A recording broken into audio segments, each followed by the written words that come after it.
Good morning. I've been seeing Nigerian pastors or pastorpreneurs behind their altar saying all sort of things like, is any different from what they've been saying?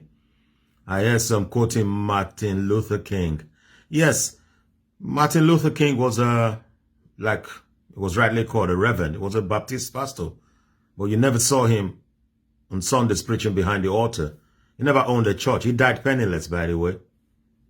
Didn't have any money to his name like these private jets you guys fly around. You like to quote him a lot. He was always on the streets. Selma, you must have seen the movie. It was always behind the lines. The police batons was on his head.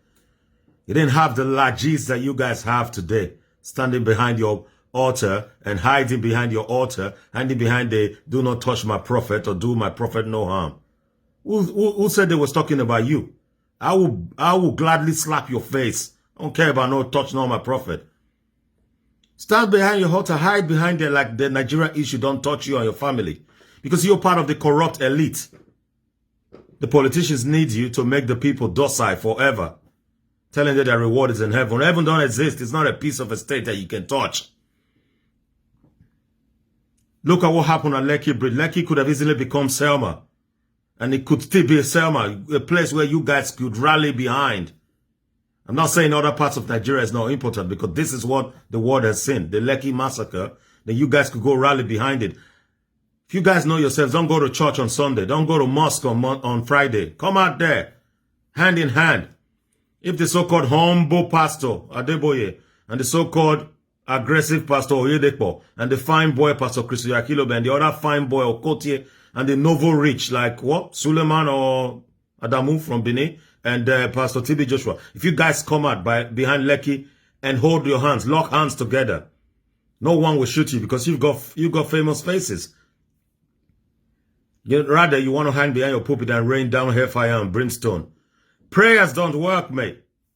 God. Like God came from Nigeria. Like God even really cared if he existed. Look, to my Muslim brothers, sisters, my Christian brothers and sisters, don't go to church on Sunday or go to mosque on Friday. Go out on the streets and lock hands with your people. Because when Nigeria becomes better tomorrow, it is better for you all, except because you're part of the elite, you are as corrupt as the elite, you benefit from the from the present corrupt system. That's the only reason you would not stand up to fight or challenge it. You benefit from it anyway. You pastors from Fatoyinbo and all of you, you've been using police to brutalize people. You use police to protect yourself. When we accuse you guys of rape, you use police to intimidate. So having a sass, an aggressive and brutal sass, does you guys very good. So you really don't want to see that stop. Yeah, you're corrupt from head to toe. You don't ask the right questions. You hide behind your pulpit. I wish Nigerians would wake up. Maybe they're waking up. You should be their next target, the places of worship. The churches, the mosque, you should be the next target. After they finish with the politicians and the police. Because you prop up the corrupt system. Just like the local chiefs and the obas and the so-called traditional rulers, the emayas, the gwangwoma or whatever you call yourselves these days, the Igwes. In 2014, when my mom died, due to some due to some flimsy excuses given by the traditional rulers from my state, we couldn't do the burial. Food wasted and all of that. I remember I wrote a critical article. I was advised to put it down because, oh no, you've touched nerves. I said it that Obas, kings and Igwes and whatever you call them will be attacked one day in Nigeria. And their palaces will be burnt down. And they will be rightly placed in the museum where they belong because they're old relics. And people said, no, take it down. Oh. Look, my generation respect the Obas. Obas are talked by A and the rest because our generation know them. But take this as a warning. The generation after us and after that, they don't know you guys. This social media generation. They don't give a twat about respect or some tradition or some palace talk. They are coming for you guys, full force. You read your Bible a lot. The Israelis, they became too comfy in Egypt, right? With the Pharaoh, they struck a deal. I think that deal was with Joseph, Potiphar time, you know?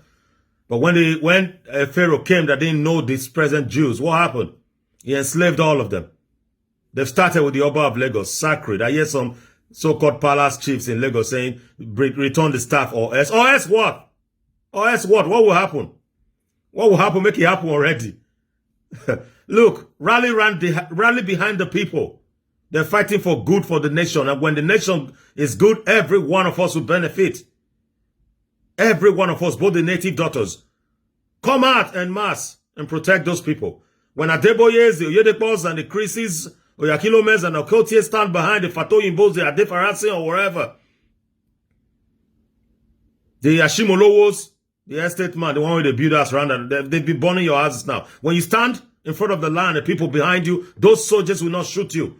When they call the governor of the state and say, look at the people behind or standing in front of these people, they will order them not to shoot. Right, you want to hide behind your pulpit and be preaching lies. COVID chased you guys in. I hope this one chased you out forever. Jude speaks.